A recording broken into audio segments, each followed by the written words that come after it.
now. And I think actually people will probably join us, during the first minutes, but I'm going to try and start on time because people have different commitments. So I'll do the little introductions while people connect. So I am delighted to have this session today and to hold this session. It's a very special one for me because I have my two supervisors, PhD supervisors here. So Joe and Sarah, who both supervised my PhD. So that's very exciting. And Sandeep, who joined the University of Paris 3 years ago now, and who's been a wonderful actor and academic and teacher and a great addition to the department. So I feel very lucky. So I'm going to introduce Jo first. So she is Professor of British Literature at the University of Chicago now. And she used to be Professor of English at King's College London, where she supervised me and many people who might join us today. And her research and teaching focus on 19th century British literature, colonialism, and the politics of literary expression. Jo is interested in the intersections between literature and other disciplines in the 19th century, notably political economy, the law and history.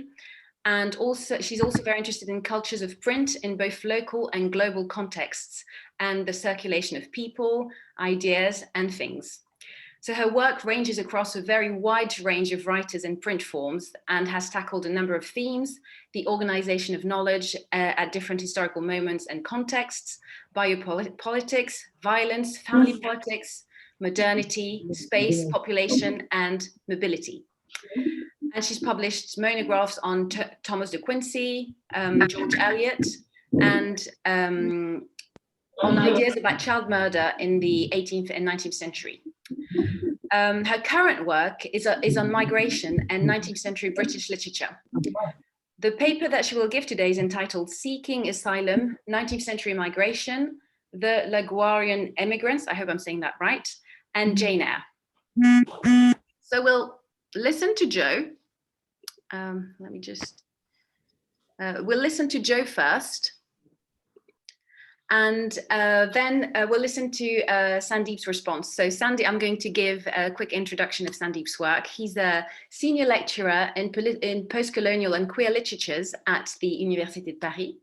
And he's the head of the Gender and Sexuality Studies research group in the department.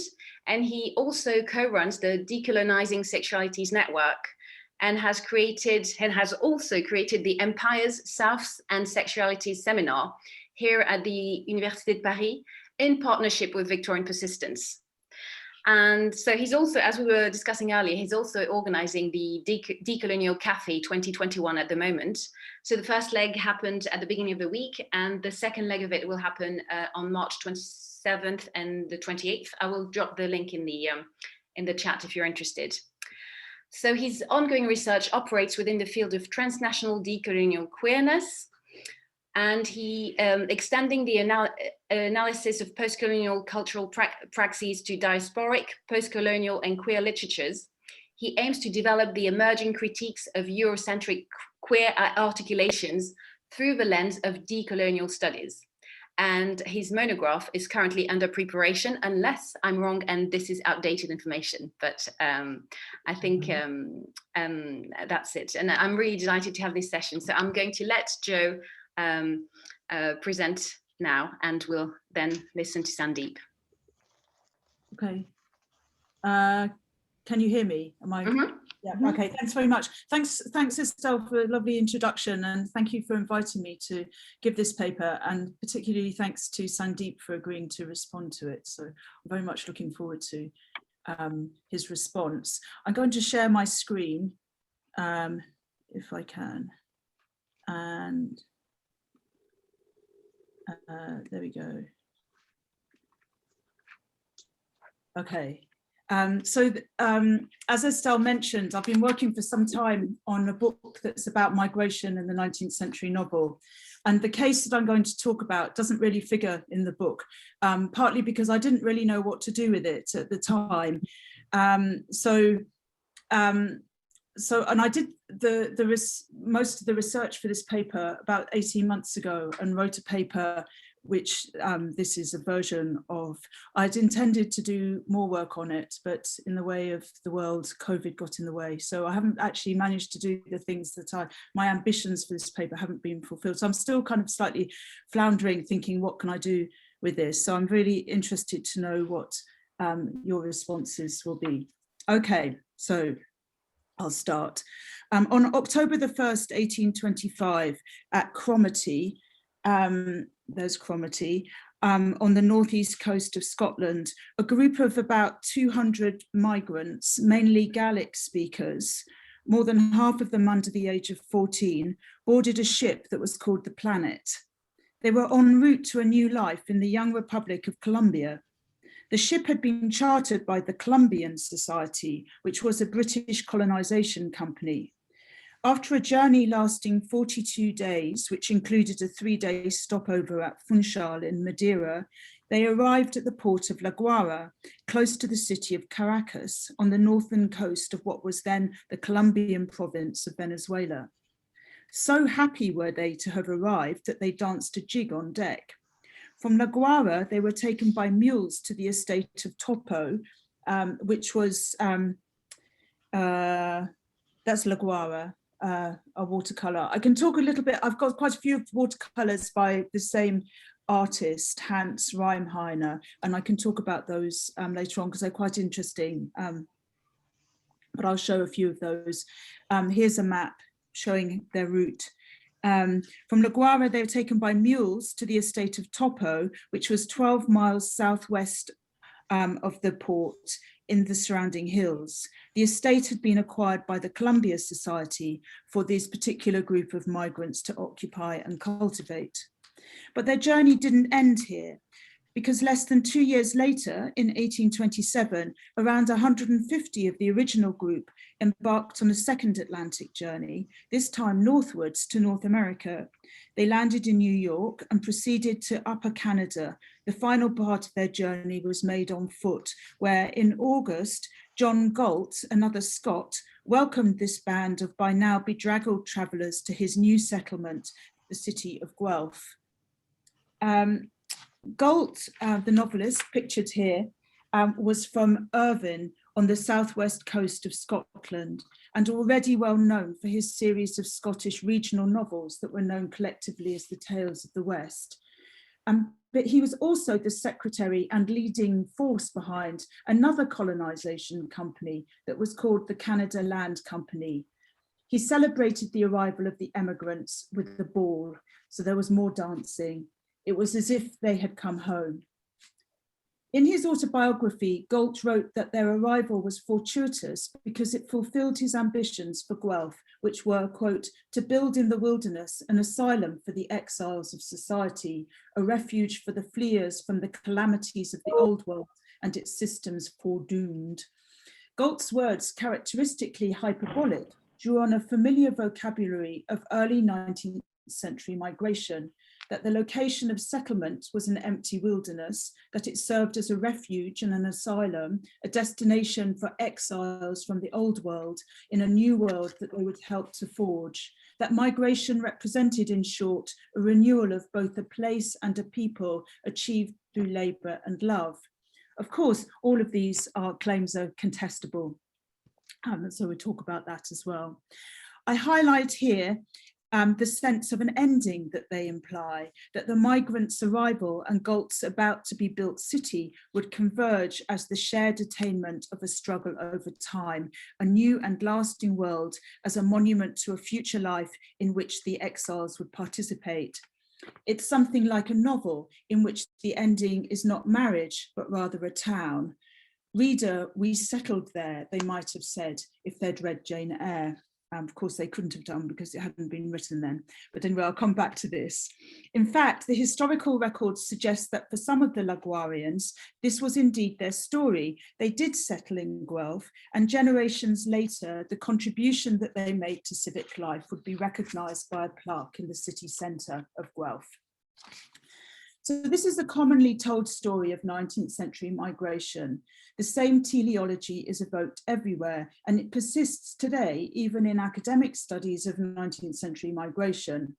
Emphasis is almost always placed on settlement, the end point of a process that leads only to it.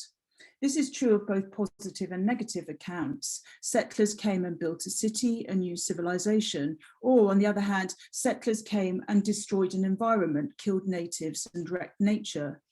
For good or for bad, the story is about coming, staying and transforming.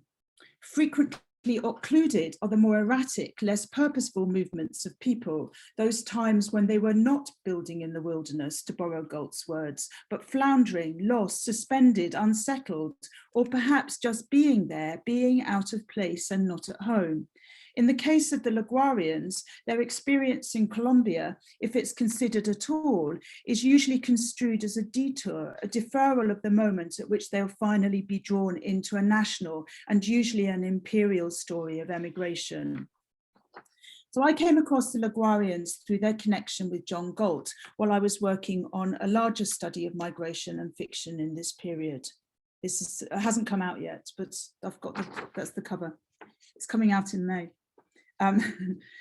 The Laguardian episode is a minor footnote in Galt's biography, and it intrigued me because it referred to a type of migration that at first look seemed out of sync with others of the time.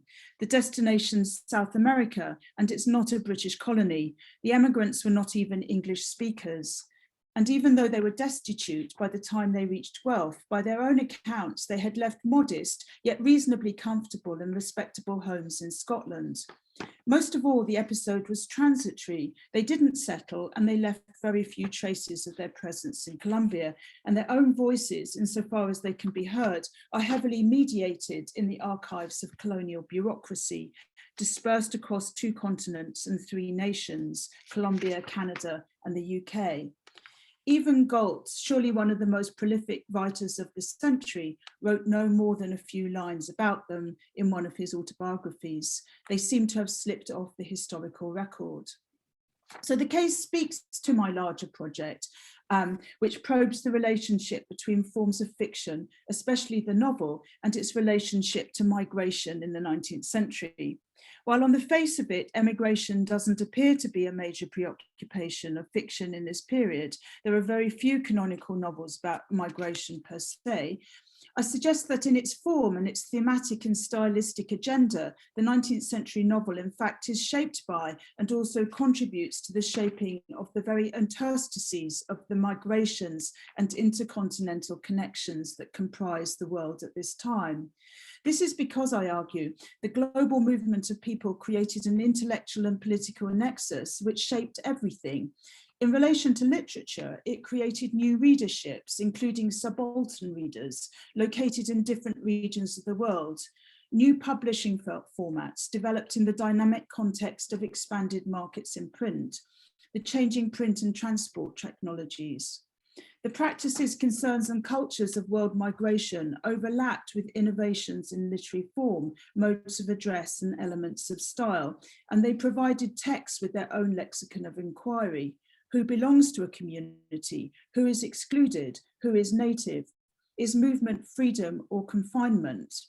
Themes that we readily associate with the British tradition of prose fiction extend outwards in this period to overlap with debates and discussions that relate to Britain and its role in a wider world, fundamentally marked by regimes of human movement.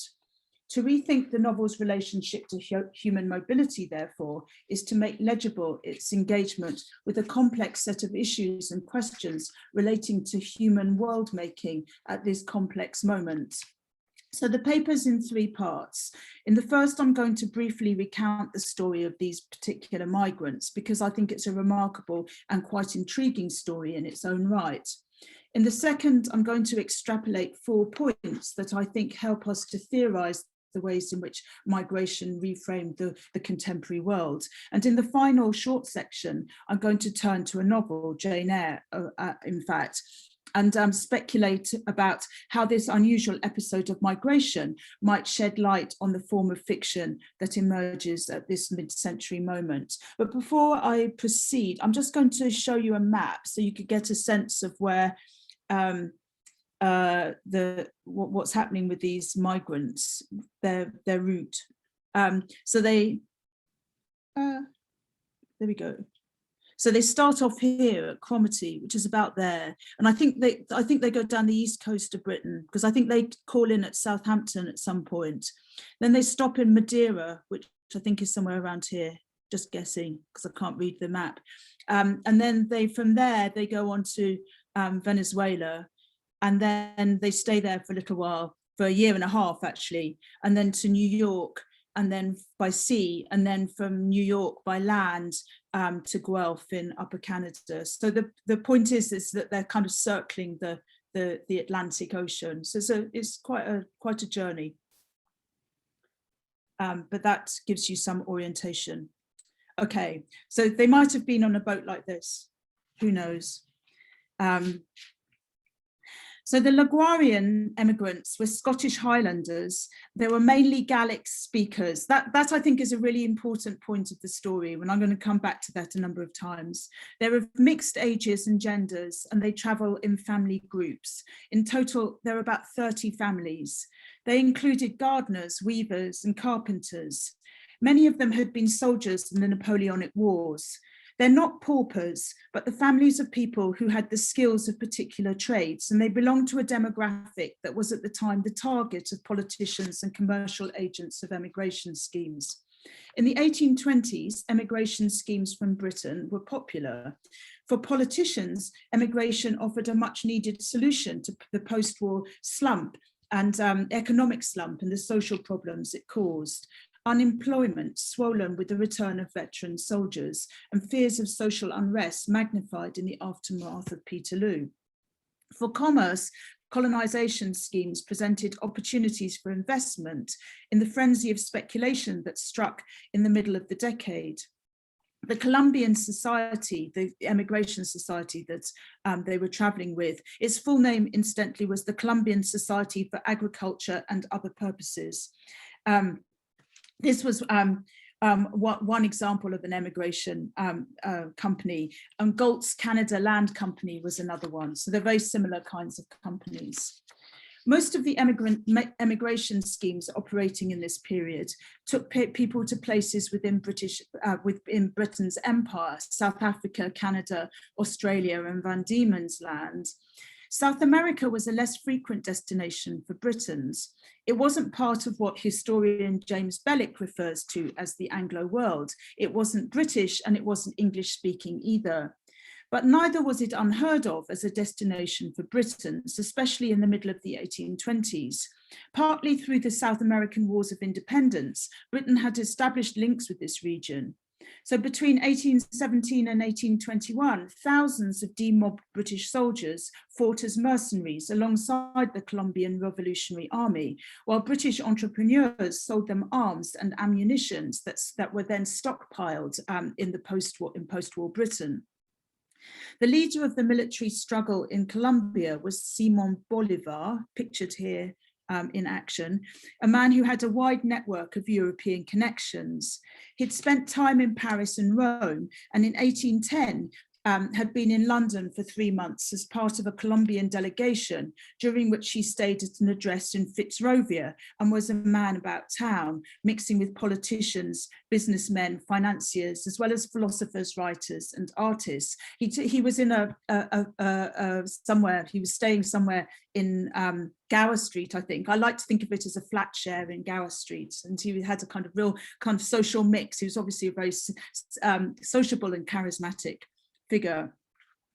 When the war ended and the Republic of Gran Colombia declared itself an independent nation comprised of Colombia, Ecuador, and Venezuela, from which Venezuela became independent in 1830, so too did the Spanish monopoly on trade with the region. Colombia was a country rich in natural resources, especially minerals, yet it was impoverished by years of war, devastated and depopulated by an earthquake in 1812, and politically it was extremely unstable.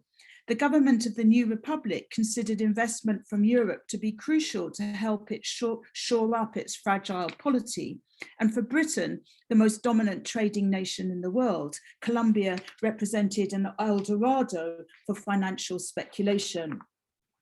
So there were many people ready to make the most of these opportunities.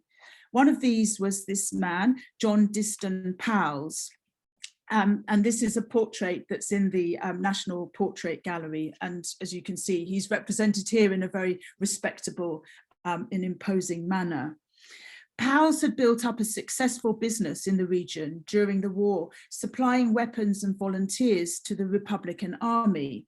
At the end of the war, he diversified into mining and finance and also colonization, taking advantage of concessions that were made by a new government in Britain the new government there in Colombia to attract European immigrants. Powles established the Colombian Society. On its board of directors were high-ranking politicians, diplomats, bankers, and businessmen. In its prospectus, the Colombian Society claims capital of £1,300,000, held in shares of £100, with £3,000 set aside for Colombian investors. And its agents in Colombia were to be none other than Jones, Powles, Hurry and Co. So Powles has got his finger in all these different pies. And that company was his Laguardia-based company. So arms dealer, financier, mining mogul, and people trafficker, Powles had his finger in publishing as well in both London and Bogota. He financed the publication in London of books and magazines containing information about Colombia to stimulate investment. And in Bogota, he established 2 bilingual Spanish-English newspapers, mainly filled with commercial information, including advertisements for his own imported goods. He imported books, including textbooks for new educational ventures in Colombia, led by the British education reformer Joseph Lancaster. Textiles and pottery too, spodeware decorated with the Colombian coats of arms were especially popular. Powles's ventures helped to create a taste for European-made goods in South America, at the same time as destroying the market for local craftwork. The mode of emigration that the Colombian Society supported followed a model that was becoming standard for emigrants to British colonies in the 1820s. The board of directors appointed an assistant secretary or superintendent to oversee the operations. This was a man called the Reverend John Ross, who before joining Powles's company had been a parliamentary reporter and writer for the Times. The board of directors issued him with detailed instructions, which ran to 3 pages. So here's an extract from them. His duties included ensuring compliance with British law, which I think is clause 3 there, recruiting suitable emigrants, accompanying them on the voyage, and together with the agents Powles and Co. in Laguardia to oversee their settlement in the colony. On board ship, he had overall responsibility for their welfare, their living quarters, health, hygiene, and nourishment. He was to organise schooling for the more than 100 children in the group, including lessons in reading and writing. One assumes these lessons were in English, because remember, they're Gallic speakers. And in Spanish, lessons in Spanish too, for those passage deemed competent enough to learn. That's in the regulations. He would check rations assiduously to guard against loss and wastage, but most important, he was to record every detail of the migrants' journey and events on arrival as well, in a daily diary, which he was to keep in duplicate and to send to the agents in Caracas and to London as well on a weekly basis. The level of surveillance seems extraordinary, but it wasn't unusual in emigration schemes. Emigration was, we might say, something like a biopolitical laboratory. On their part, before leaving Scotland, every one of the families signed a detailed contract with the association, which was also in English, in which they agreed to repay all the costs incurred in their removal at different rates of interest. This is a really long agreement, so here are some more parts of it. There are 13 clauses, and one of the things that strikes me about it is that it's written in English, and as far as I know that there isn't a translation of it, so that also strikes me as kind of interesting. From the evidence that I've seen, sadly, this doesn't include Ross's journal that I haven't been able to track down. The journey passed without incident. During their stopover in Madeira, by chance, the new British consul in Caracas, who was a man called Robert Kerr Porter, pictured here, he was a diplomat, but he was also an artist and writer. He was a travel writer, actually, and that's what he was most well known for, but he was also a accomplished artist as well. And that's a self-portrait, I believe, of himself. He's also, he's the brother of Jane Porter, who some of you might have come across as a Scottish writer. And that's the other thing that's significant about him, is that he's a Scot as well. So he was there, just happened to be there in Funchal as well. Kerr Porter records in his diary, just in passing, that 250 Highlanders and their wife were on board another ship, the Planet. He inflates their numbers by quite a lot, actually, and they were the ones who were travelling to land belonging to Powell's, and he notes this himself. A few weeks later, the emigrants arrived in Colombia. One of Powell's newspapers, El Colombiano, announced their arrival with unfeigned pleasure. These interesting strangers, the editors wrote, are Scotch families who, from their sober and industrious habits, are peculiarly qualified to profit by our natural resources and benefit both themselves and the country. We trust, therefore, that their reception amongst us will be consistent with these objects, tending both to reconcile them to the abandonment of their homes and kindred, and stimulating thousands of their countrymen to follow their example. When the emigrants finally reached the estate of Topo, their designated destination, their complaints began almost immediately. There was not enough accommodation for them. To start with, some of them were housed in these military-style tents, pictured here. The plots of land that they were to cultivate hadn't been prepared by the agent, so they weren't able to begin work for some months. They didn't know which plots they were supposed to be taking possession of. When they were assigned land, it was of very variable quality, the worst of it being dry, infertile scrubland, and the water supply restricted to only certain plots. This was not virgin land. It was an area that had been deforested, cultivated, and exhausted over hundreds of years by Indians, and in the phase after Spanish colonization, as a sugar plantation. More recently, it had been purchased by a Scot called John Falconer, who farmed it enthusiastically with indigo, coffee, and some grain as well. He sold parts of the estate to Powell's. The delays, the difficulties of the land, the unfamiliarity of the terrain, the climate, the lack of arable land, the absence of grazing cattle, the lack of farm equipment such as ploughs, all of these things made the experience very challenging for the Scots emigrants. Add to this the racial tensions that existed between the Scots and the existing inhabitants of the estate, who included manumitted slaves and Indians. The comment that the Scots refused to work beside the former slaves runs through the records insistently. The potential for dissatisfaction was massive. Ross turned to drink and abandoned the group for Barbados, but he died on the way, so he never arrived.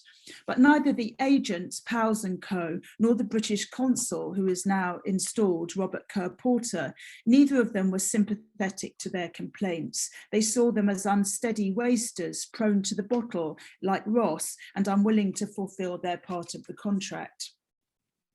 But it wasn't local difficulties that brought things to a head. Rather, it was a financial crash in London. The years 1824 to 25 had been boom years, but they were short-lived.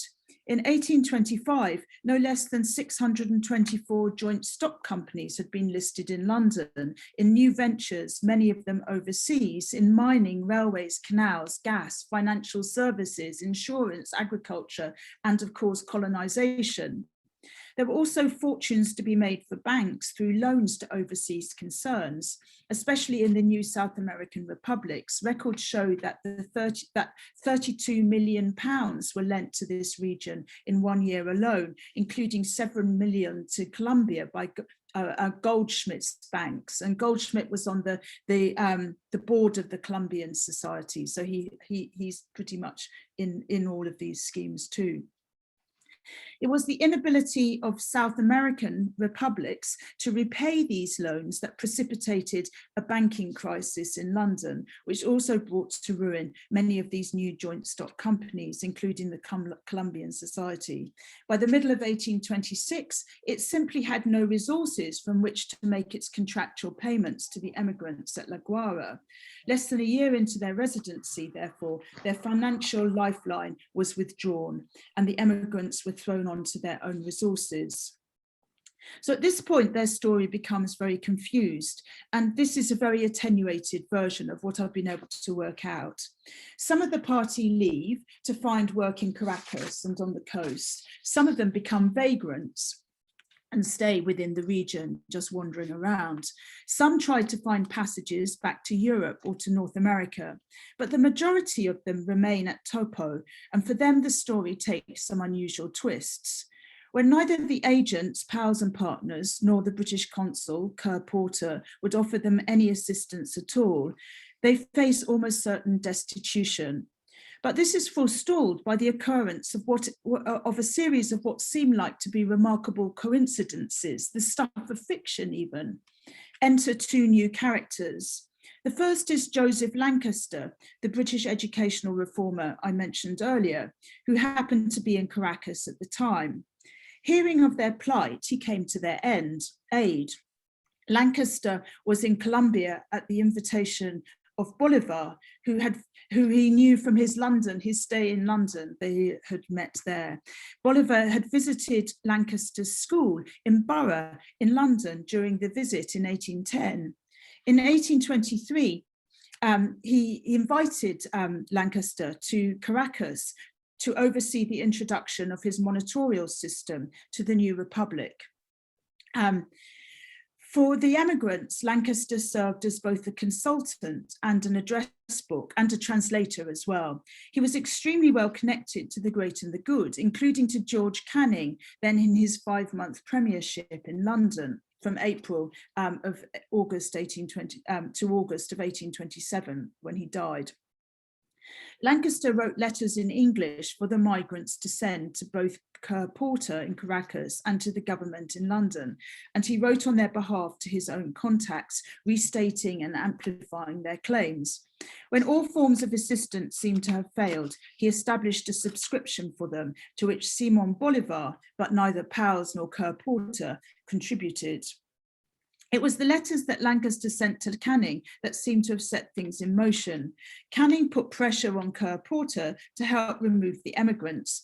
By chance, again, the newly appointed ambassador to the Columbian Republic, a man called Alexander Cockburn, who incidentally is another Scot, he was on his way to Columbia to take up his post. And by chance, he travelled part of the way with his brother, Francis Cockburn. Francis was also employed by the British government, and he was en route to Canada to survey potential sites for British colonial emigration. Through the Cockburn brothers, therefore, a path now opens up for the becoming destitute Laguardians to move northwards to North America. They travel to New York, where by another coincidence, the British representative is also the paid agent of Galt's Canada Company, a man called Buchanan, and he arranges for their onward journey to Guelph. So a happy ending is in sight. In Guelph, John Galt welcomes the emigrants as refugees, yet their arrival has costs, large ones in fact, including the cost of their passage and hospitality for them in Guelph, and Galt was a very extravagant host. But who should pay for them is a matter of dispute. So the British government refuses to pay. The decision to deliver them to Canada, they say, was taken independently by the Cockburn brothers without official commitment. And so does the Canada Company, who are Galt's employer. The gesture had been Galt's and Galt's alone.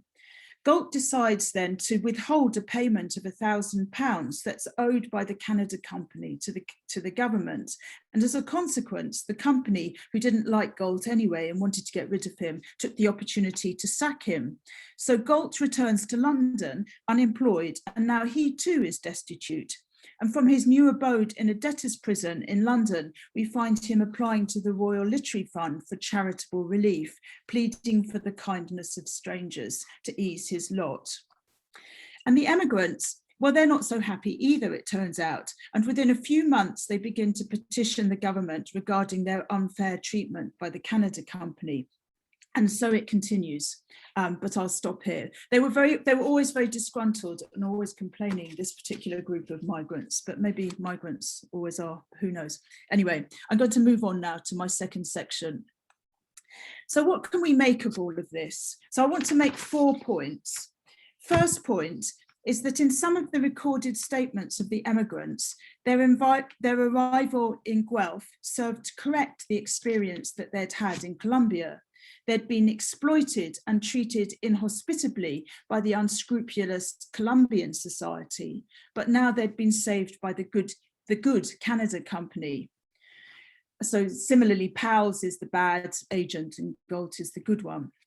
But what strikes one most forcibly is how very similar the two companies are. Both are joint stock companies established in the same year, and even with some of the same personnel on their boards of directors, Goldschmidt being one of them. Both take advantage of the British government's commitment to emigration, and both enjoy very close links with the state. Both of them operate with the same techniques of commercial emigration, the use of agents, superintendents, the production of complicated administrative procedures of surveillance and regulation. And despite being in different hemispheres, the two colonies even share physical resemblances. When the emigrants arrived in Guelph, there was not sufficient accommodation for them, so Galt housed them in military-style tents, just like they had been housed in Laguardia. They might have felt like Lucy Snow in Charlotte Bronte's Villette when she wakes up for a second time in the house of Mrs. Breton, but now in Belgium, that their place of arrival was uncannily familiar, yet also strange. We can see here the operations of informal rather than formal empire and the role in establishing this of commerce, kinship, and local or regional affiliations. A lot of recent writing on migration focuses very strongly on the imperialism of the Anglosphere, dominated by movement from metropole to colony. But this story reminds us that one of the striking features of human mobility in this period was that lateral transcontinental movement, which did not involve the mother country, was equally significant and frequent. The narrowing down of the main topic of consideration to the Anglosphere by scholars, then, is a mutilation of a much wider and more effervescent type of mobility. These other forms of mobility, in which the dyad of colonizer and colonized is at least complicated and sometimes even dissolved, are equally part of the British experience of mobility, but also frequently overlooked. There's something dreamlike about the world that the Laguardians inhabited. Not only is it uncannily familiar, the same scenes recurring in different and dispersed locations, but also in that their destiny seems to be controlled from a distance, mediated by unknown and sometimes accidental factors occurring a long way away. Their case invites us to imagine what that might have felt like, to exist even temporarily at a distant point in a vast world, 42 days away from home, where things are similar but different and subject to distant and unknown forces that are seemingly so contingent. My second point now. Also important here is what we might think of as the cultural sphere, in which writers and artists who are also diplomats like Kerr Porter and colonizers like John Galt bump into each other in metropolitan houses in London, for instance, or an island entrepot like Funchal in Madeira. Most importantly, they all of them participated in the public sphere of print. I put special emphasis on print as it's an important part of and a technology of human mobility in this period. Powell's was prescient in realizing this. Through his publications in both London and Columbia, he exerted controls of the supplies of information which joined up these distant continents. His publications also helped to regulate the linguistic environment of Columbia. One of the aspects of the Laguardian episode is how linguistically diverse its actors are. They speak Gallic, and Spanish is spoken, English is spoken, German. There are lots of Germans hanging around as well. But there are also a lot of other languages being spoken here, Indian languages and Creole languages too. All of these would have filled the acoustic space of Topo.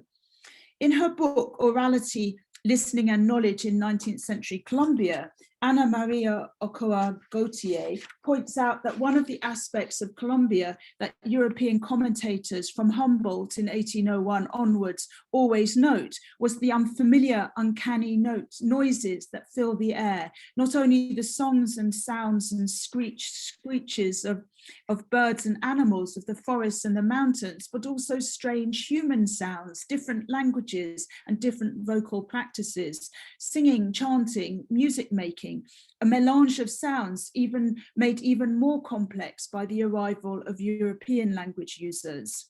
According to Gautier, in the later part of the century, this cacophony was regulated through academic practices of philology, anthropology, and the institutionalization of music, and so on. But we might think about Powells's bilingual newspaper as an early intervention in this process through the reduction of linguistic variety to two, and two that are interchangeable, English and Spanish, a technology to regulate a cacophonous and strange sound environment.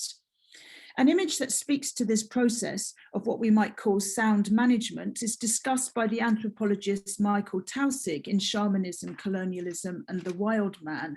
A European man carried in a chair strapped on the back of an Indian, apparently the best form of transport across Colombia's rugged terrain.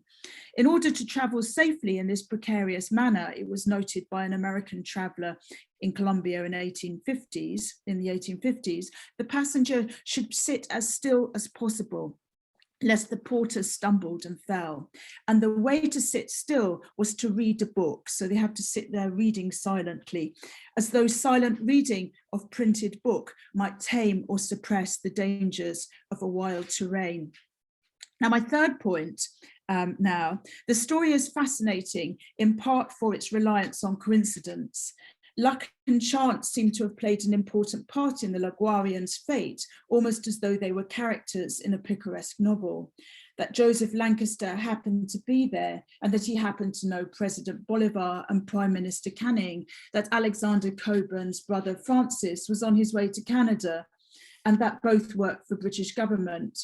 But rather than thinking of these as sheer coincidences, we might instead consider them as evidence of the powerful networks that are in place at this time and the ways in which these stretch across continents. Networks of state and international diplomacy that place certain officials in certain places at certain times. Networks of commerce which connect together the interests of war, mining and migration. The networks of kinship, especially in elite families, and regional affiliation. As we have seen, these knit together and make the conditions for the coincidences which shape the Laguardians' experience. As they interlock, they form a net that the Laguardians are caught in their mesh. Rather than seeing the Laguardians as subject to chance, therefore, we might think of their fate as being overdetermined by these networks of commerce, kinship, and state. So my final point, the fourth one, a surprising term that recurs through the Colombian society's literature is kindness. Even though it seems expedient for them to do so, the society impels their employees all the time to treat others, the migrants, the ship workers, the local population, with kindness. Pay the captain of the ship a large gratuity so that he treats the migrants with kindness and attention.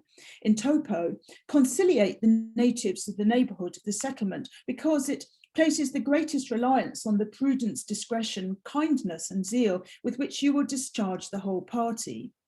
Perhaps this evocation of kindness was to differentiate these immigrants from other forms of emigrant labour, enslavement and penal transportation. An important ideological battle line in this period is between free and forced migration. In fact, what the Colombian society offered was a form of debt-supported migration to which the migrants had all signed up. They had not been forced into leaving, but the extent to which they were free and unencumbered by debts was still a moot point. The emphasis on kindness, I think, also draws attention to the extent to which questions about hospitality are mobilized within this form of emigration. At every arrival, every crossing of a frontier, there are ceremonies and rituals of welcoming, a jig in Laguardia, a ball in Guelph, dancing, singing, celebrating. But what's striking is how complex forms of hospitality within a foreign colony are. The question of who is the host and who is the guest is never quite clear. When the Colombian Association treats inhabitants with kindness, does it do so in the spirit of hospitality? And what forms of reciprocity do these acts of kindness engender? Derrida on hospitality reminds us that the hospitality of the cosmopolitan always assumes some kind of reciprocity, a kind of contract of obligation. He identifies another form of radical hospitality based on open generosity and recognition. A small detail in the case of Laguarians is that one of the families is saved from destitution in Colombia by a Black woman who gave them refuge in her home. I found only sketchy evidence of this, but we could speculate as to whether this is an instance of radical hospitality. It suggests how complex and uneven acts of hospitality are in these contexts and how we need to look at all their variations. So I'm moving on now to my third and final section, which is about Jane Eyre. I've only got a little time left, so I'm going to sketch in outline how the Laguardian episode might help us think about the 19th century novel. Charlotte Bronte's Jane Eyre, according to Antoinette Burton and Isabel Hofmeyr, is one of the 10 books that made the British Empire. And in this context, I want to direct you to a plot detail. When Jane Eyre's uncle hears of Jane's impending marriage to Rochester through his chance encounter with Mason, the two men are in Funchal in Madeira. The uncle, you'll remember, is the Mason's agent in Madeira, and Mason himself is en route back to Jamaica, his home. The coincidence of this fortuitous coincidence in Madeira is the point around which the whole plot revolves. I like to think that perhaps this was November 1825, the very time when Robert Kerr Porter received a calling card from the Reverend John Ross, the superintendent of the Guayrian Emigrants, who are both also docked in Funchal on their way to Venezuela as well. I make this point lightly, not to make a claim that the realism of novelistic coincidence, but rather to point out that the global interactions of the early 19th century set new parameters for chance and contingency. Literary critics see coincidence in the novel as a plot device going back to antiquity, and that's true, of course, but it's also the case that in the broader terrain of 19th century mobility, coincidences are generated and structured by practices of migration, and not only in the Anglosphere. The fictional world of Jane Eyre seems to be dotted with unlikely coincidences. How lucky, we might think, that of all the houses on the Yorkshire moors that Jane should stumble on after she'd left Rochester, that she finds the one that's inhabited by her long-lost cousins, the Rivers. But the case of the Laguardian reminds us that kinship and commercial networks shape both the routes and the styles of global and local movements that enable such coincidences. My suggestion is that we might think of a novel like Jane Eyre as an imaginative inhabiting of such a world and the contingencies that it presents. To borrow a term from Emma Rothschild's, perhaps we could say that the novel elaborates the inner life of empire. We often think of novels through their endings, especially Jane Eyre's famous ending, which I've already evoked. But we might remember that in the penultimate chapter, when Jane returns unbidden and unexpected to Rochester, she does so in the manner of a repetition. For the novel, in fact, stages a series of scenes involving unexpected and often unwelcome guests, a series of scenes of hospitality that we're invited to compare and consider. Jane, the orphan, only tolerated as a guest in the family of her Aunt Reed. Jane arriving at Thornfield Hall, a paid employee in an unfamiliar household. Later, Jane absolutely destitute on the doorstep of the Rivers cosmopolitan household at Moor House. And here, at the end of the novel, Jane, a stranger arriving at the manor house of Ferndean. These scenes are often presented in the context of the discourses of charity and benevolence associated with English poor law, but in situations which always evoke the wider world, as in accounts of emigration. So take one scene in which two unannounced guests arrive at a party at Rochester's house, Thornfield. The occasion for the party is Rochester's courtship of Blanche Ingram. Gathered in his household is a group of people of the governing class, military men, magistrates, landowners, the kind of men who might well have been on the board of a joint stock company like Columbia Company, and their female relatives. The atmosphere is febrile and flirtatious. At every moment, there are self-conscious references to matrimony.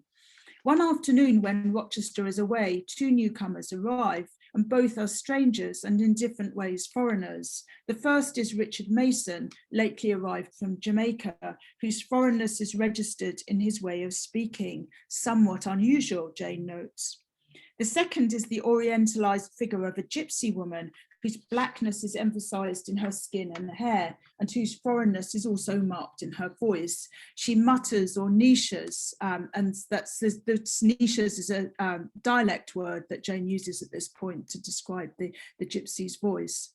Of course, the gypsy turns out to be Rochester in disguise. The gypsy holds private consultations with the young single women of the party, including Blanche and Jane, ostensibly to tell them their fortunes. By posing as a gypsy, he becomes the guest at his own party. His disguise evokes the classical myth of Zeus and Hermes, who visit humans incognito to test their hospitality.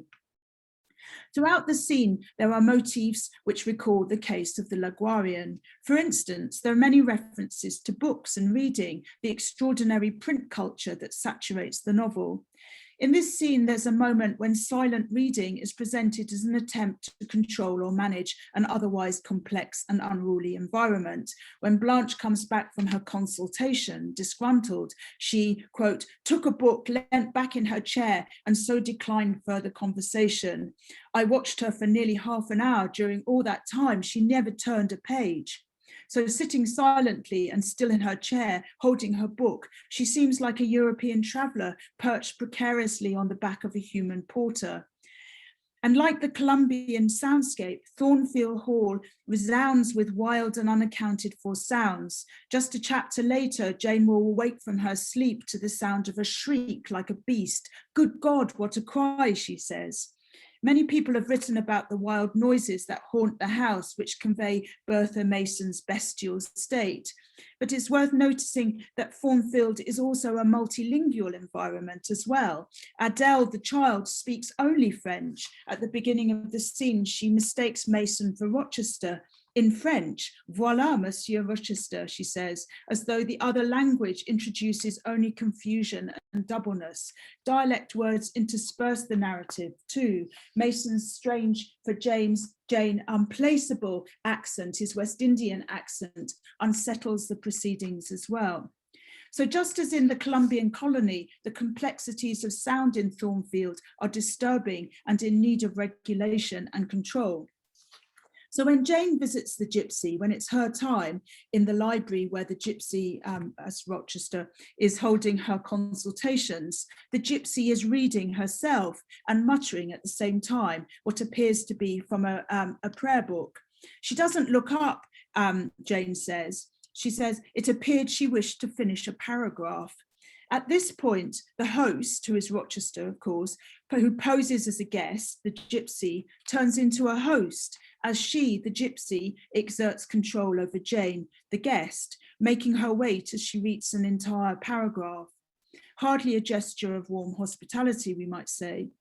When Rochester reveals himself to be Rochester, there's another moment when the familiar and the strange meld into one, and this confusion or melding is achieved through sound and voice. Jane says, where was I? When she recognizes that it's really Rochester, where was I? Did I wake or sleep? Had I been dreaming? Did I dream still? The old woman's voice had changed, her accent, her gesture, and all were familiar to me as my own face in a glass, as the speech of my own tongue.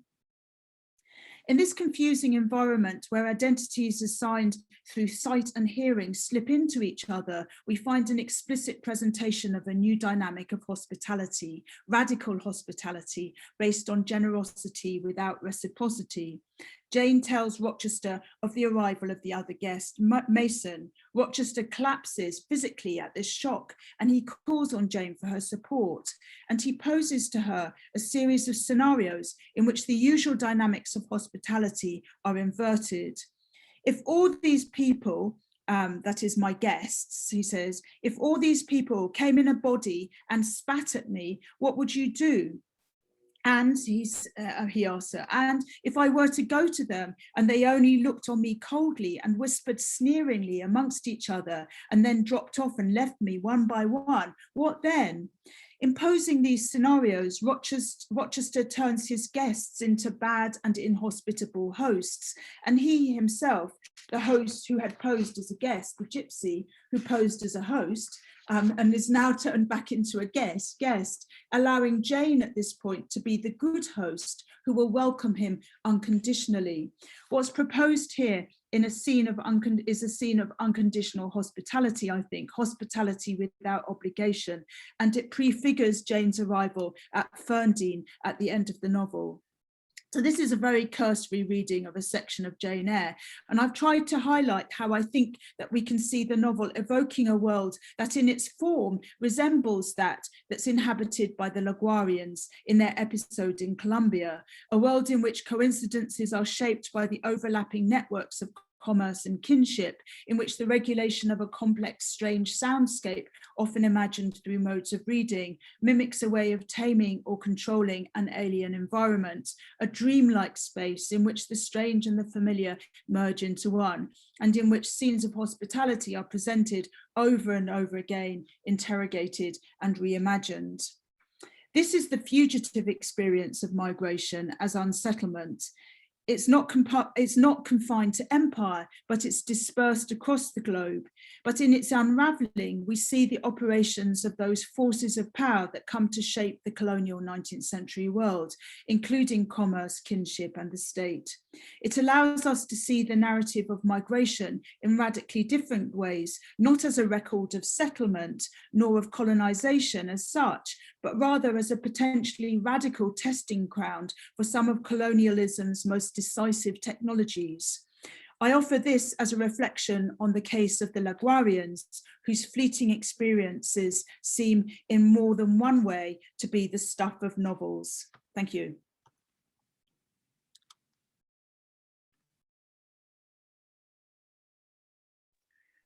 Put my microphone on. Thank you very, very much, Jo.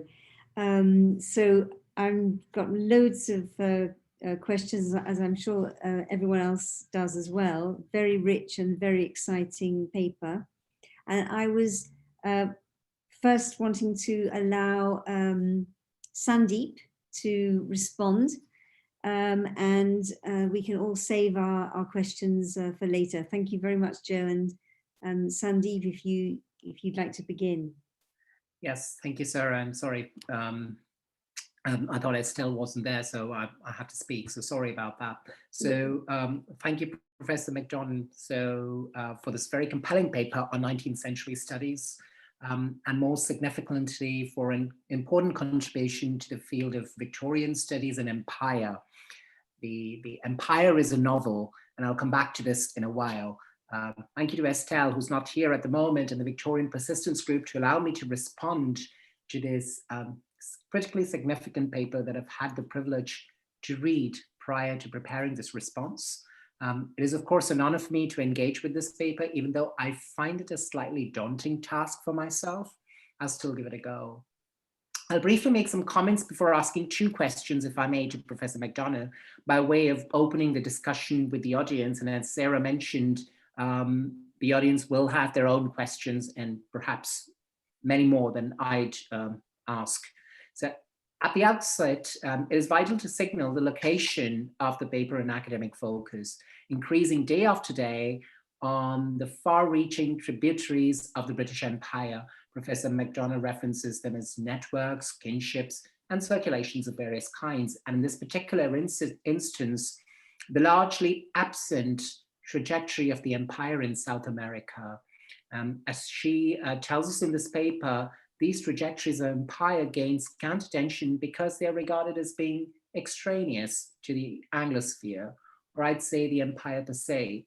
I'm left wondering, India, for instance, was not part of the Anglosphere until it became part of the empire. So equally significant is the point on mobility and migration as tropes for much of the 19th century and how literature engaged with it. Now, this is important because it reminds us of looking beyond, and I'm not going to make friends here, the by now very absolutely overused and perhaps not so useful binary of the colonized and the colonizer. I'll come to the flow of emotion and perhaps knowledge as a two-way street in a minute. So as I was saying, deflecting or changing, from the colonizer-colonized binary enables us to think further of how, one, empire was a lived reality on both sides of the divide, of course, and fiction, even though engaged with the relations of empire as in Jane Eyre, or even earlier work, I can think of Mansfield Park, 1814, by Jane Austen, for instance, has not received the critical attention that it should. And Professor McDonagh's work advances this aspect by demonstrating the resolute centrality of empire in world fashioning, including fiction and the print culture. And I think new work on Victorian era is instructing us to such analyses. And second, my point is about the incidental, perhaps even the precarious nature of empire and its dealings. It connects to an arbitrary nature, personal stories, initiative, like Professor McDonagh points out in her paper. That seems the most crucial point in thinking of empire as an enterprise. It was indeed an enterprise, but one that was informally conceived through personal connections, kinship networks, which weren't particularly conscious of setting up an empire. The reliance on coincidence, what Professor McDonagh calls chance and contingency, was strikingly important.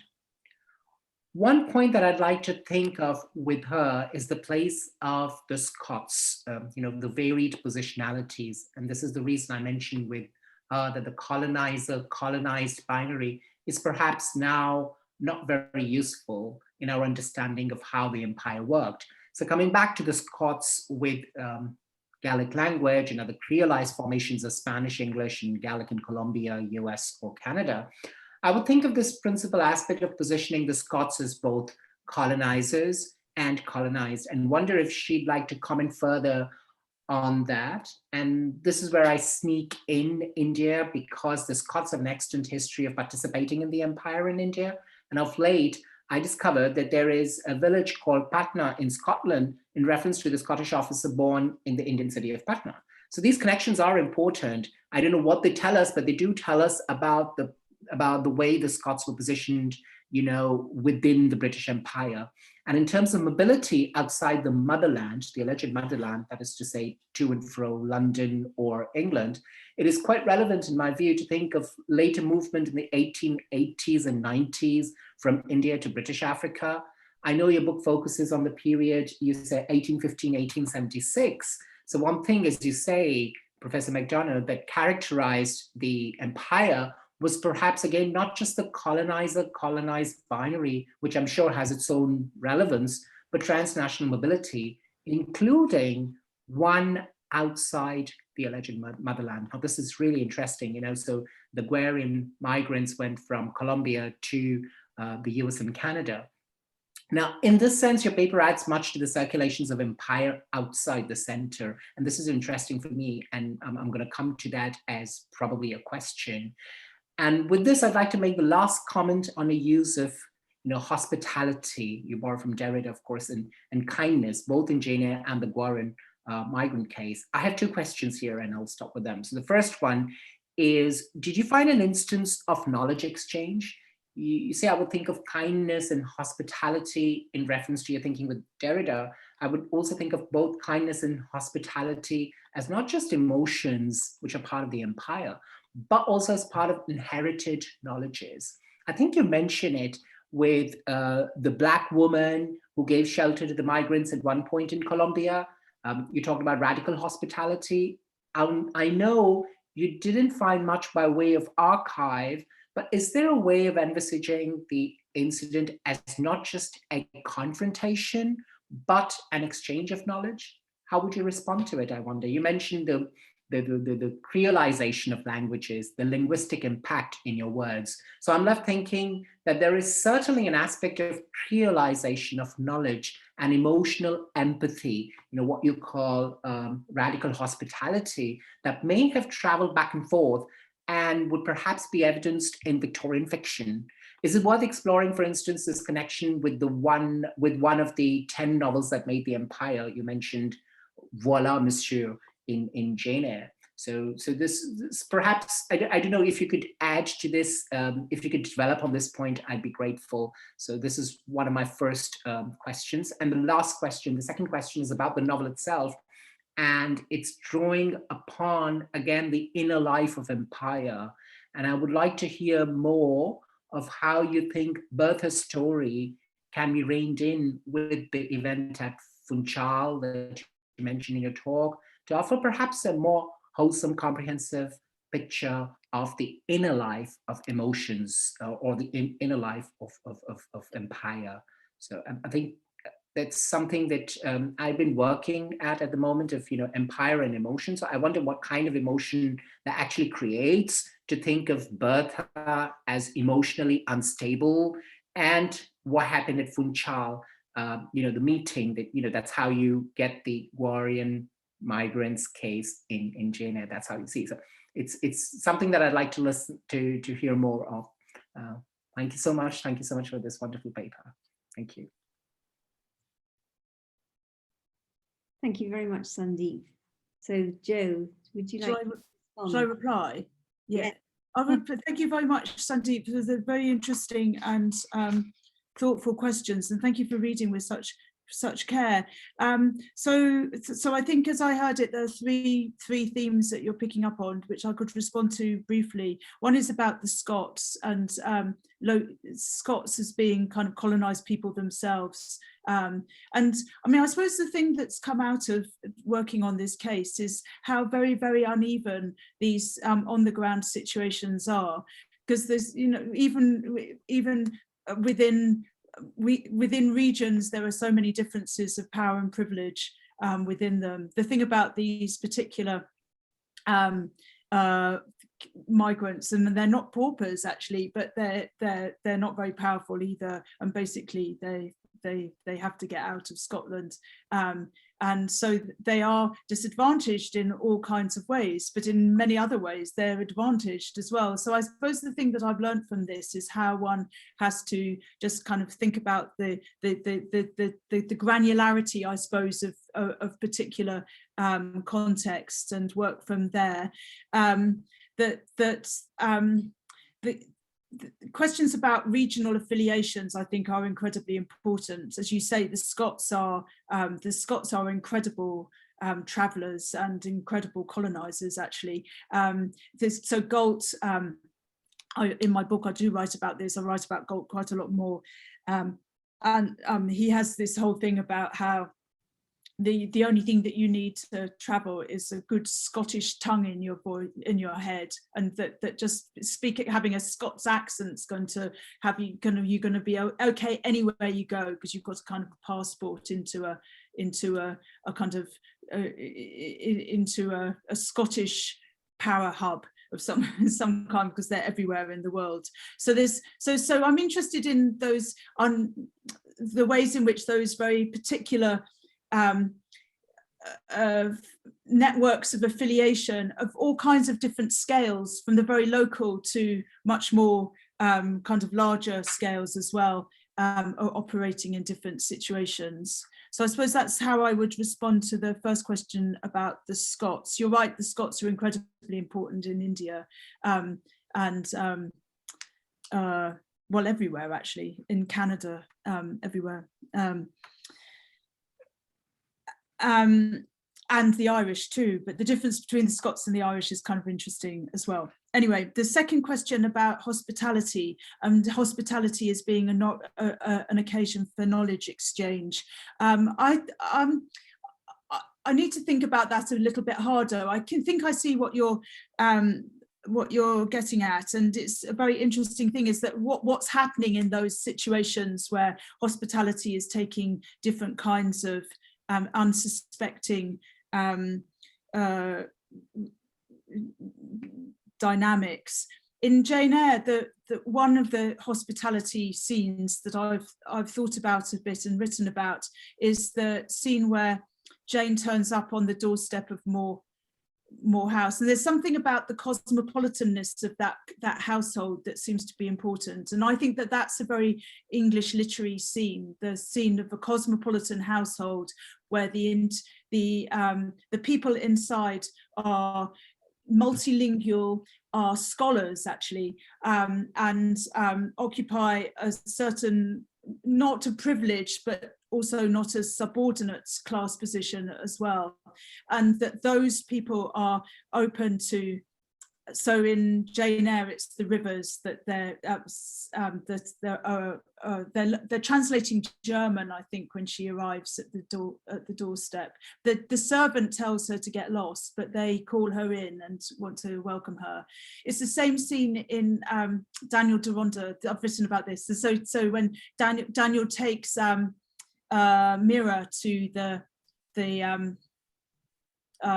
household of Hans, his friend, I've forgotten their name, but they too are doing they're translating as well. So something about translation and scholarly knowledge that sets the scene for the welcoming of the stranger in those situations. So I think that's in a sense, that sense of knowledge exchange is formalized within those very precise literary motifs.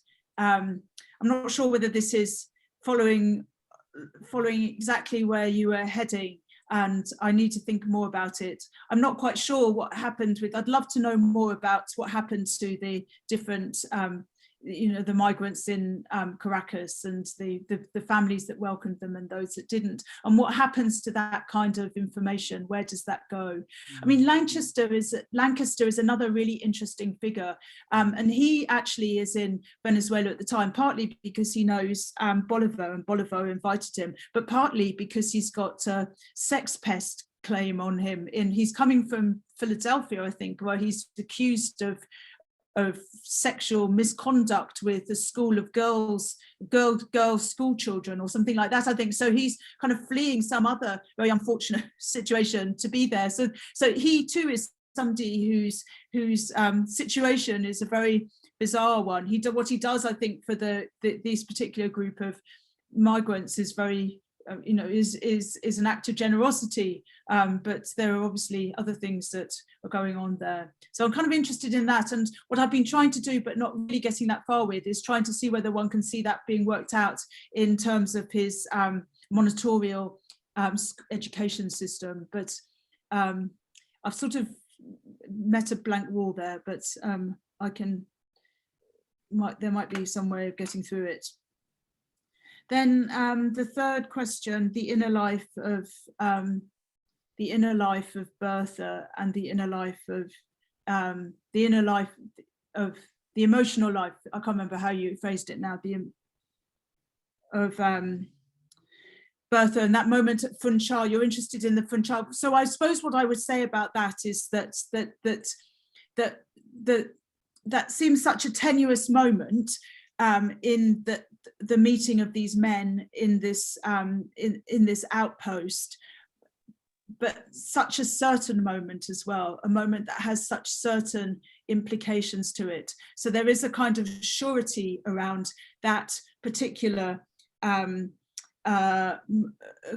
moment of exchange, I suppose, or knowledge exchange, and that on the other hand, Bertha's fragility seems so different from that. So I suppose what I'm getting at in a somewhat, I have to think more about this, but there's such an imbalance, I suppose, between the fragility and insecurity of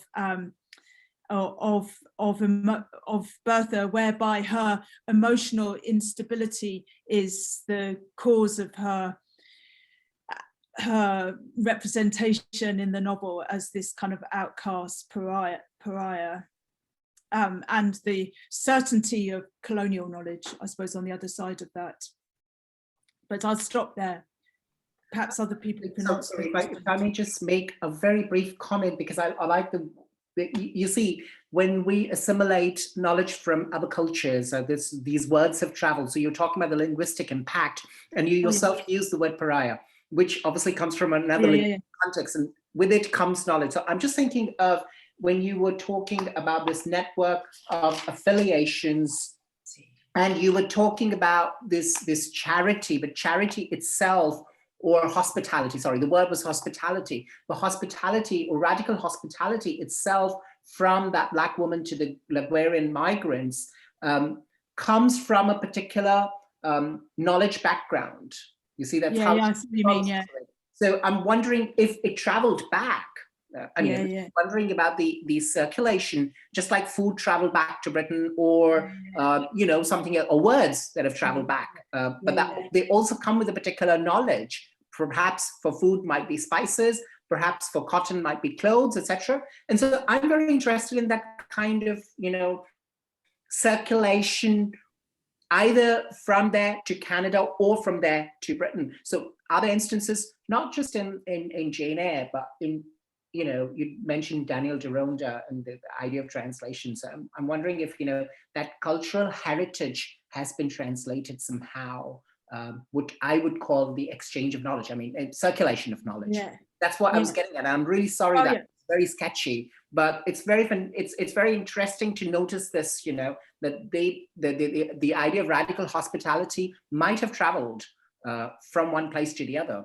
Could be from Britain to the Empire, or vice versa. So that was just what I was wondering at. So sorry.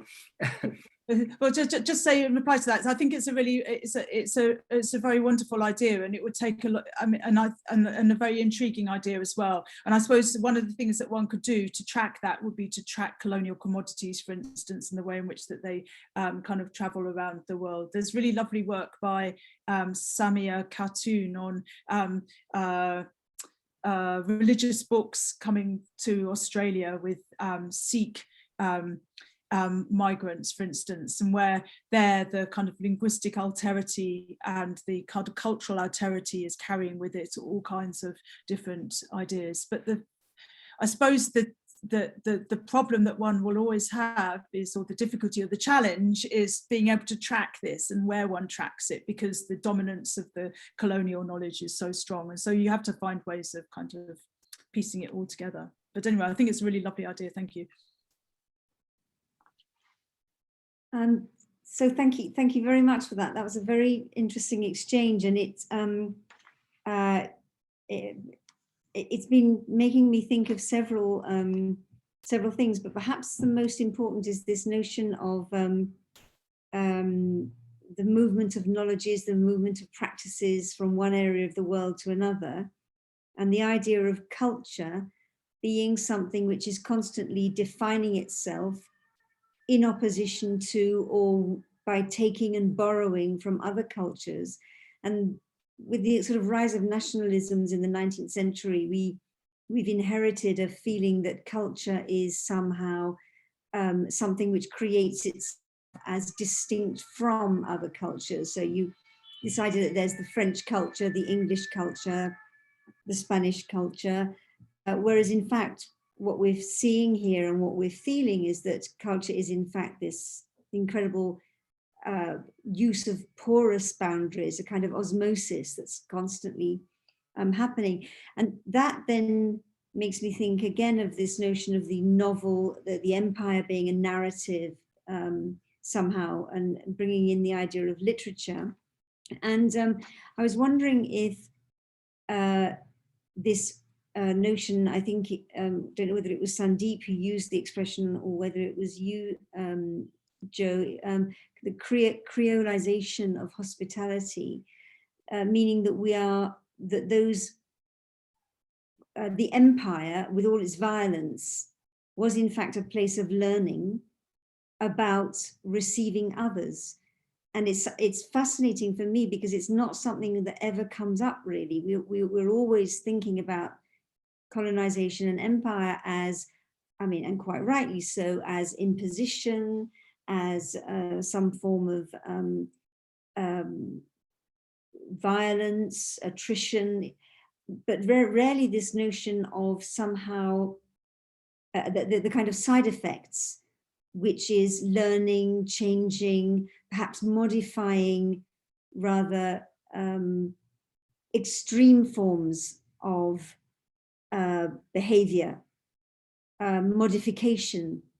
So I'm just, in a sense, to all of that to say, do you find, Jo, that there is reason to think of a kind of enrichment and a very positive side? And I'm not saying, of course, that there was much positive in colonization and in empire, of course not, but that somewhere along the line there may be things to examine on both sides.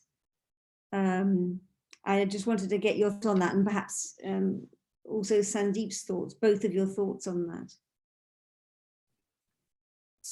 So yes, I guess I do, and I think that, I mean, obviously that one has to take things in the round really, but I think that those points of contact actually are incredibly interesting and rich actually, and I wonder whether our kind of methodological emphasis, or my methodological emphasis, I suppose, on networks is something that's perhaps a problem in a way, because I think that when we think about networks, we're all the time thinking about what kind of moments which power is leveraged. And actually it might be that culturally it might be more interesting, or to think about, or to think alongside those moments of leveraging power, things that are just much more kind of amorphous and more like sponges, I suppose, where things are all kind of you know, less, more so allow us to think about the accidental things that are happening at the same time as the very purposeful and intentional things. And those accidental things can be oppressive as well as enabling, I think. So to think about the power structure, but in places where power isn't necessarily being leveraged in that very overt way that I think a network that sort of encourages to think about. And maybe even a form of sort of soft power, sort of a fields of influence on both sides, which could be interesting. Although when I say, even if I say sides, that's also a complex historical notion in empire, because in the end, were there really sides in terms of there were also all sorts of ways in which there were different fractions vying for space. But anyway, so any from our audience, would anyone like to ask a question, or Susan? Susan? Oh, thank you. Yeah, thank you so much, Jo, for this really rich talk, and you know, Sarah and Sandeep for all the comments. I mean, it's so rich and dense. And so if you said these things and I missed them, I apologize if it ends up just asking you to reiterate something. But I was very interested in actually the political economy of the whole situation, and especially to think about it in relation to a radical hospitality and to kindness, when, as you mentioned, they were there like under a kind of debt, you know, like they migrate and they have to work off a debt, right? And so there's the whole subscription, and there's money flowing around these circuits. You know, and I imagine maybe there were remittances involved if they were sending money home, or, you know, so there's a whole culture of circulation of money, like kind of going along with this at the same time. And I was also curious, especially curious, I guess, how that would relate to your reading of Jane Eyre, because, you know, her imagination of travel and mobility is pretty much confined to Britain. You know, when she imagines going with Rochester to the continent, or he extorts her confession of love by telling her that he's going to send her to Mrs. Dionysus O'Gall of Bitternut Lodge in Ireland, you know, she can't imagine it, you know, and of course she doesn't go to India with St. John either. So like, I feel like her mobility is very much constrained in a kind of British or even like kind of yeah, like just the island. And it's also contingent on her wages, the lost money in the coach, you know, her economic dependency on various people. And so I guess I just wanted to know, you know, how does that relate to your reading of the novelistic imagination of hospitality and kindness? Like, is that sort of almost romantic kind of vagrancy that I see her operating in? Is that part of, how does that open out onto like Venezuela and Guelph? Do you know what I mean? That's a good point. But I suppose what I'd say is that her imaginative life is much more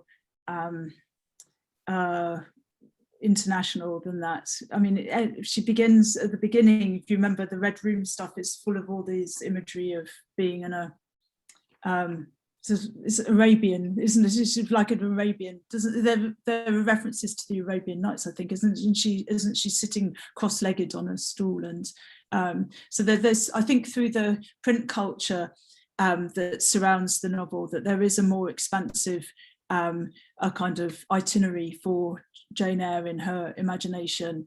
And in fact, actually, she does. I take your point that she's kind of anything outside England is really terrible. But on the other hand, she does in the end. She is going to go with St. John, isn't she? Before she has the message from, she's decided to go with him, hasn't she? Before she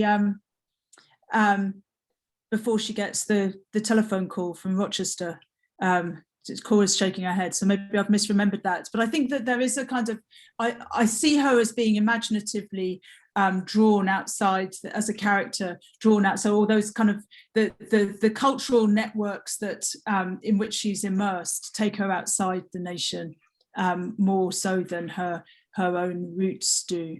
The Buicks Birds is the book that she's reading at the beginning. Is the Buicks Birds. When you look at Buicks Birds, the Buicks British birds, and they're all the big thing is that they're all migrated. They've all migrated to Britain from like the pole, the North Pole or something. So there is a kind of wider compass for this. I can see that Cora is going to correct me on all my puts there. So it's your mute. You need to unmute, Cora. I have to go in a sec. A wonderful paper, so provocative, my head's spinning. But I just wanted to say, well, you know, Jane's imagination and the book's imagination, never mind just her reading, I think are quite different. And the book's imagination, the novel's imagination is much wider, more international, and sometimes in terrible ways. We haven't talked about Jamaica and Rochester, and that's crucial, I think. But yes, it's her reading too. It's Swift and the Lilliputians and her changing view of the Lilliputians, and of Swift, of Gulliver's Travels, and Gulliver's first, you know, it's these wonderful scenes, a kind of idealized colonization, and the other, it's more like what your migrants encounter in Colombia, which is, you know, a land where you starve. You know, where, you know, a corrupted land, and where Rochester is a lone traveler. I can't remember. You know, I think I know the novel, but I can't pull it right out. So I think if we take those two things together, you know, and maybe broaden some of the questions beyond hospitality itself to some of the other analogies to the first story you're telling, I think it would reinforce your point about the way in which these novels are shaped by, or, you know, are interactive with, you know, part of a palimpsest of a kind of new way of thinking communications and so forth. Anyway, I really enjoyed the paper, and sorry I have to go. Thank you very much, Cora. Yes, I'm just going to, if I may say something to Susan, just that I was wondering whether that the fact that Jane doesn't move beyond the island is interesting, because in fact the island is already an empire, because Jane is constantly put into subaltern positions. She's colonized by those who put upon her in the family, for example, or in the school, and that she herself has this affinity with Bertha, and sees herself as a kind somehow a people. She's part of I'm thinking of the word in French of dompté, of a conquered people. There's something conquered about Jane, that she knows that she has to move. And so I was wondering if Britain could be seen as a sort of microcosm for that empire, or the outside world. And just anyway, any other questions about the paper? Stephanie? Well, thanks very much for that stimulating paper, and Sandeep for that very thought-provoking response. So my background is rather in history, so I won't be commenting on Jane Eyre, but I really like what's just been said. So I really appreciated your stretching, Professor McDonagh, our geography of empire, to invite us to explore perhaps interconnections. So I'm thinking in terms of croisement, here thinking of l'histoire croisée, so not necessarily entanglements, but thinking of points of contact which are not a priori in a way or another, and are helping us to go perhaps beyond binaries. So that found some resonance, but my question isn't that one.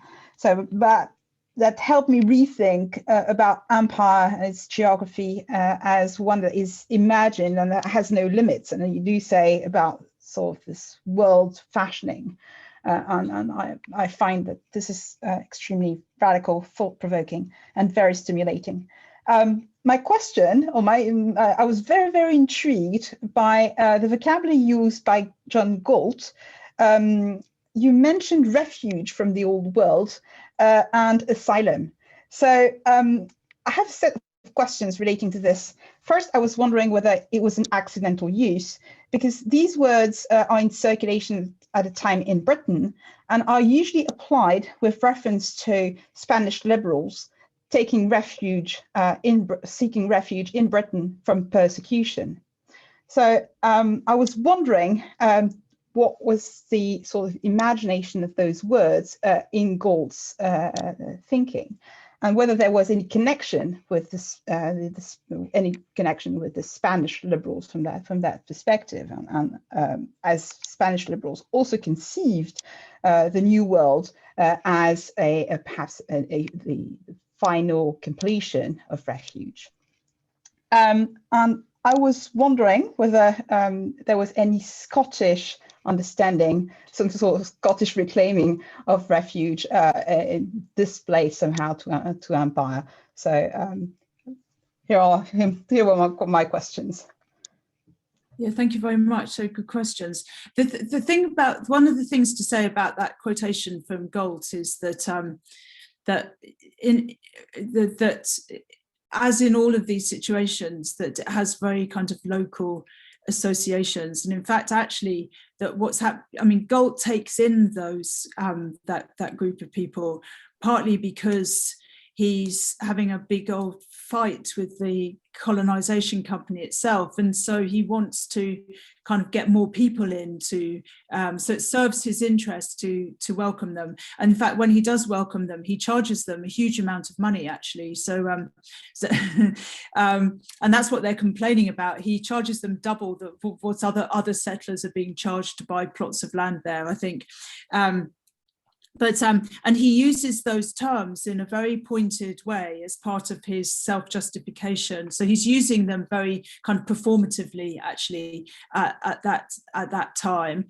Elsewhere, he says, "Of course, it's not a refuge. We're not taking any old rubbish people who haven't got anywhere else to go in my special town. We're going to have, it's going to be much better than that." So he is, as I say, he chooses his words for the occasion. So in my reading of emigration literature of this time, actually it's quite unusual to come across the terms refuge and asylum. I thought that was quite interesting and quite pointed that he is using those particular terms, because there is such a emphasis on the kind of economic basis of emigration, especially most of the discourse around settler emigration in Britain in this period is connected to these government schemes, so state-funded schemes for emigration. Even though it's numerically, it doesn't account for the majority of immigrants at this time, but that's, if you read the literature, that's where you think everyone's getting in on one of these schemes, but in fact that actually isn't the case at all. However, within that kind of dominant discourse around emigration, that the emphasis is very much on improvements, sort of economic improvement, and going to make money basically, or to have, to look after your family, to prosper economically and socially. So the question about refuge actually doesn't, it's sort of slightly alien to the language around these things. So it's quite, so Galt picking up on those terms is, in some senses, it's slightly unusual for him to do so. Whether or not he has in mind Spanish refugees or French emigres, I don't really know, actually. Yeah, no, it's an interesting question. The question of language around there, the language of asylum and the language of refuge, is quite interesting. So I haven't really answered the question, but I don't think I've got anything more to say now. Okay, thank you. Anyone else would like to make a comment or discuss? I had just a little question about, because we haven't really talked about the images that you showed us, Joe, and they were extraordinary. And there was one, and I didn't. I almost thought it almost looked sort of as if it was an abstract painting. Which one was that? Because it looked to me Turner-esque. And I was just going to ask you about that, because as we've been talking about emotions, it seemed to me to be a sort of maelstrom image that I thought was really very powerful.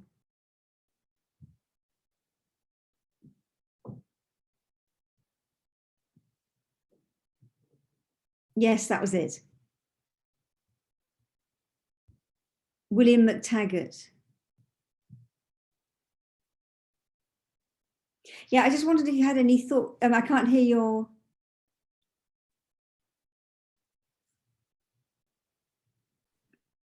Sorry, I was going to say I chose it for kind of because I thought it captured a mood, but I suppose that Turner is also painting. I mean, Turner's love of painting the sea and shipwrecks is also connected here. I'm sure in another thing that I'm writing at the moment, I was trying to think about shipwrecks, migrants as shipwrecks, and the way in which they're used. And Turner, I think, is somebody who that's the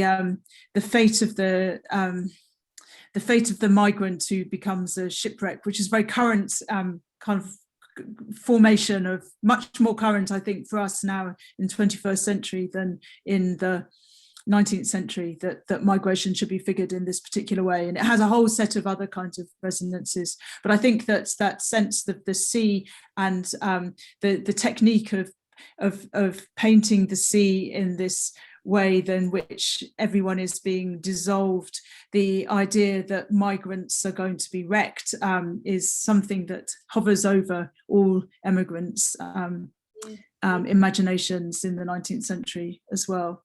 And then of course there's the case of Zong and the I suppose the wreck of the Medusa as the wrecked ship on which the very kind of the racial specificity of those people on board ship is something that's incredibly important. Yes, and also there was something about it as well which made me think of the slave ship, Turner's slave ship. It's the things that are down below that we don't know exactly what they are, or I can't see. Yeah, there's a human presence in the bottom of the painting, and also I thought of the sky as already it's a canvas, but there's a kind of, it's almost like a text. It's almost like it's an etching of possibilities. It's when with the emigrant ship going off, it's there's our novel. Our novel is waiting to happen in this image. I thought that was an extraordinary. Yeah. Okay. Any other questions? Okay. If not, I'm going to. Estelle's had to go off to fetch her baby. And so I'm just going to thank all of you for your questions, and thank you for being very much part of this event and being with us.